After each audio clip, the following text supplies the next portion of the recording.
घूरी के कथक न गाओ काहे ये भौजी रोवत बारू रात भर ऐसे घूरी के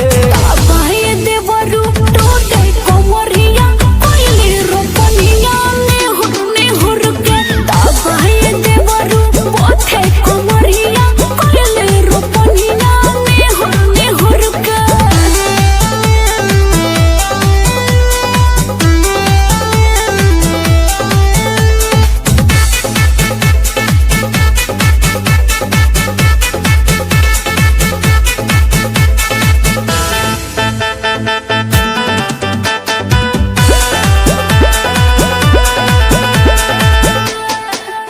बरसाता ठंडा पानिया भेजत बारो जबदनिया ऊपर से सैया के